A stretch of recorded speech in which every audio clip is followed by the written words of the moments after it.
Praise the Lord. கர்த்தருடைய பரிசுத்த நாமத்துக்கு ஸ்தோத்திரம் உண்டாவதாக. Wish you happy blessed Monday.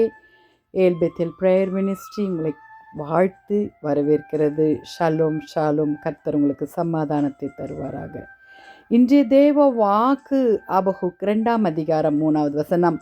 குறித்த காலத்திற்கு தரிசனம் இன்னும் வைக்கப்பட்டிருக்கிறது, முடிவிலே அது விளங்கும், அது பொய் சொல்லாது, அது தாமதித்தாலும் அதற்கு காத்திரு, அது நிச்சயமாய் வரும். ஆம் தேவஜனமே, நம் வாழ்க்கையில் ஒவ்வொரு காரியங்களிலும் கர்த்தர் கொடுத்த வாக்குத்தத்தங்கள் ஆனாலும் சரி, நம் ஒரு வேலை கிடைக்கும் என்று காத்து கொண்டிருக்கிற காரியங்களானாலும் சரி, திருமண காரியங்களானாலும் சரி, பிள்ளை பாக்கியமானாலும் சரி, இல்லது இழந்ததை கிடைக்க வேண்டும் என்ற காத்திருப்பு ஆனாலும் சரி, எல்லாவற்றிற்கும் தரிசனத்தை தந்த தேவன் குறித்த காலத்தை வைத்திருக்கிறார். ஹல்லேலூயா. காத்திருப்பது சில நேரங்களில் நமக்கு இளைப்பாறுதலை, இருதயத்தை இளைக்க பண்ணும், சோர்ந்து வடைய செய்யும். ஆம் தேவஜனமே, வெயிட் என்ற வாதத்திற்கு walk with God's timing. Hallelujah. Align with God's will. ஆம் தேவஜனமே, கர்த்தருடைய சித்தத்தின் அவருடைய சமயத்திற்கு நாம் காத்திருக்க வேண்டும். I invest in His world. Hallelujah. அவருடைய வார்த்தைகளில் நாம் நம்மளுடைய நம்பிக்கையை இன்வெஸ்ட் பண்ண வேண்டும். Trust in His plan. அவருடைய சித்தத்திற்கு அவர் நமக்காக யாவையும் செய்து முடிப்பார் என்ற நம்பிக்கைக்காய் நாம் கர்த்தரிடத்தில் காத்திருக்க வேண்டும். ஆம் தேவஜனமே, உங்களுடைய பிளான் கர்த்தருக்கு சொல்லுங்க. அவருடைய ஏற்ற சமயத்தில் தி பெஸ்ட்டை நமக்கு தருவார்.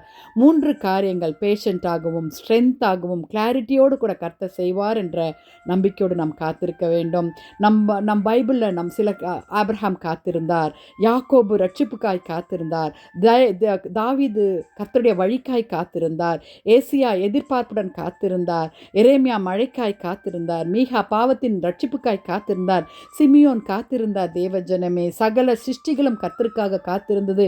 நாமும் கர்த்தருக்காக காத்திருப்போம், அவர் வருகைக்காய் காத்திருப்போம். வாலிப பிள்ளைகளே, ஆயத்தமாகலாமா? ஜெபிக்கலாமா?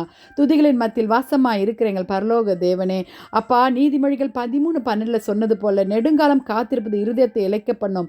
ஆண்டவரே கர்த்தாவே, அப்பா, அது வரும்பொழுது ஜீவ விருட்சத்தை நாங்கள் பெற்றுக்கொள்வோம் சுவாமி. அதற்காக ஸ்தோத்திரம்.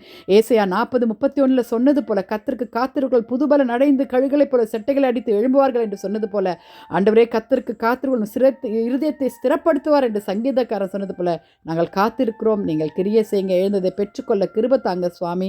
யாவரையும் ஆசீர்வதிங்க, வழி நடத்துங்க. ரட்சிப்பு கர்த்தருடையது.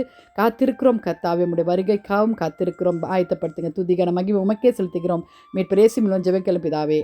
ஆமேன், ஆமேன்.